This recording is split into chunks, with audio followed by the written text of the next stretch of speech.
Hi everyone, this is Ming Yang. Today I'm very happy to present my work Putting Off the Mask, Forensics Analysis of the Deceptive Creator Wallets Behind Smart Contract Fraud.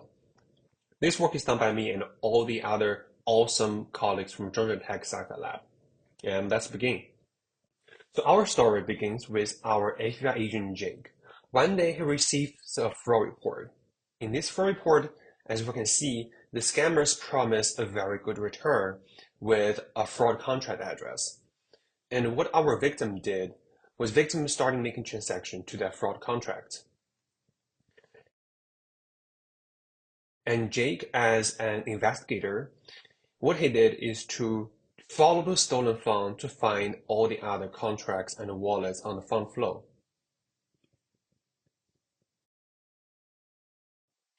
At the end of the day, Jake thought he did a fantastic job because hopefully the scammer can get arrested because of his investigation. Unfortunately, things did not turn out as what he expected. As we can see here, next day he received 10 more reports, and he needs to investigate each of these reports individually. And because of that, 10 reports can take him weeks to finish the investigation. And the new fraud on the other side deployed in seconds. What Jake really needs, Jake needs to find the scammer behind the fraud so that he can mitigate all this fraud all at once. As we can see, the problem here is the following the flow of fund does not scale. This may sound like an arbitrary problem. This is actually the challenge the FBI faces. We work with them in our research process, and I will elaborate more on the collaboration details later in this talk. In fact, not only all of these fraud incidents are connected, they are deployed by the Deceptive Creator Wallet, or we call DCW in this research. DCW is the digital wallet that scammer used to deploy the fraud. We can see it's Jake's job now to identify the DCW. Unfortunately, he needs help because as we can see in this figure, there's no stolen fund ever go to or even from this DCW. In fact, Jake needs to first find DCW, and second, find all other fraud committed by this DCW. And third, as an FBI investigator, he needs to prevent future victims, which means he needs to mitigate the fraud. At that moment, we designed Coco to sniff out the DCW. The insights behind the Coco is actually we can combine transaction analysis with bytecode analysis to produce a better and more comprehensive forensics evidence. As you can see in this figure, Coco takes one fraud contract as input and perform deploying chain analysis to identify the DCW. And next, Coco performs implicated fraud identification to uncover all the other incidents in the same campaign. And lastly, Coco performs capability analysis to inform the mitigation steps, which I will talk more about that in the next slide. Remember Jake? Jake follows the stolen funds and try to find all the other contracts and wallets on the stolen fund flow. However, this time he had a new victim.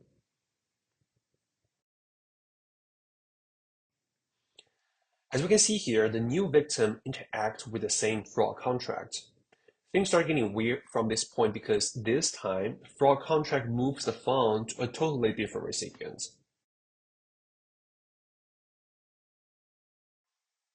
At that moment, Jake was very confused because he didn't understand how this could happen. And Coco is here to help. As we can see, Coco takes fraud contract 1 as input and performs symbolic analysis to mark input storage and balance of fraud contract 1 as symbolic and start exploring contract bytecodes. And during this symbolic execution process, Coco maps accumulated symbolic constraints to capability model. As we can see during the exploration, Coco actually finds that fraud contract 1 is fetching the recipient information from the on-chain data drop. And after that, Coco performed transaction analysis to complete this picture to identify the redirection command and origin.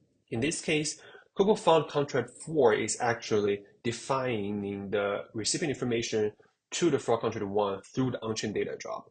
At that moment, Coco is able to tell Jake, you know what, given all of these fraud incidents, fraud 1 and fraud 4, they have dynamic recipient resolution capability. And of course, after that, Coco can uncover subsequent fraud using transaction analysis at will. However, more importantly, given the capability Coco identified, Coco is able to tell Jake, you know what, it's time to monitor for future fraud. Specifically, Jake can monitor the transactions invoked by the fraud contract 4 or monitor on-chain data drop directly to monitor redirection transaction to detect future fraud. And at that moment, Coco is ready to be deployed in the real world. So to do that, we collaborate with Etherscan, the most popular Ethereum block explorer. Together, we build a dataset of 157 fraud contracts reported to the Etherscan. And all of these contracts are fed to Coco as input, and Coco found, in fact, 91 DCW that deploy those input fraud contracts. After that, Coco found more than 1 million contracts created by these DCWs, and more importantly, Coco uncovered more than $2 billion being stolen. And this is actually calculated by historical ETH exchange rates, which means that if the scammers hold illicit profit until today, they can make much more profit because ETH right now is more expensive. And now let's take a look at the illicit profit distribution across contracts and DCWs. As you can see in this figure, the x-axis is ordered by the profit per contract, and the left y-axis shows the number of contracts created by each DCW, and the right y-axis shows the funds stolen by each DCW. If we look at the upper part of this figure and correlate them with the right y-axis, we can see there are DCWs making from 1,000 to 1 million ETH. And once we turn attention to the left y-axis, we can see most of those DCWs didn't make more than 1,000 ETH. This is profit deployed from 1,000 to 1 million contracts. However, is that always the case? Once we turn attention to a lower part of the figure, we can still see there are many DCWs making around 100 ETH with only less than 100 contracts. And let's motivate us to dig into how the DCWs operated. Let's take a look at the top 10 most profitable DCWs found in our study. As we can see, the fraudulent activities dates back to September 2017, which were 7 years ago, and that was only 2 years after Ethereum's introduction.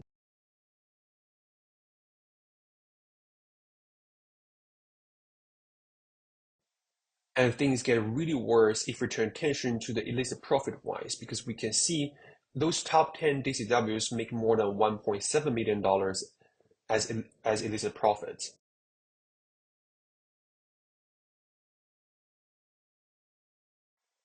Moreover, as I talked about before, the traditional fund flow tracking can only reveal a small picture of the fraud incidents. As you can see, by tracking the fund flow here, investigators can only find 15,000 victims.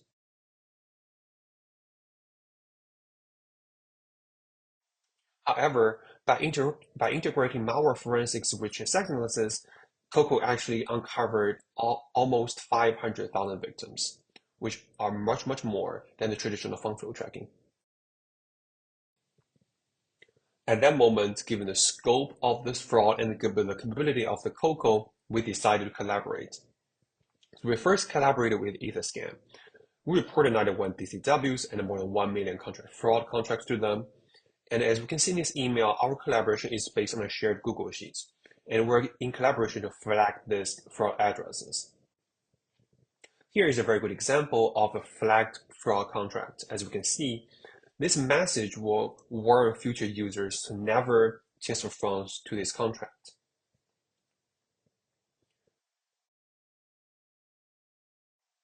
And after that, we start collaborating with FBI.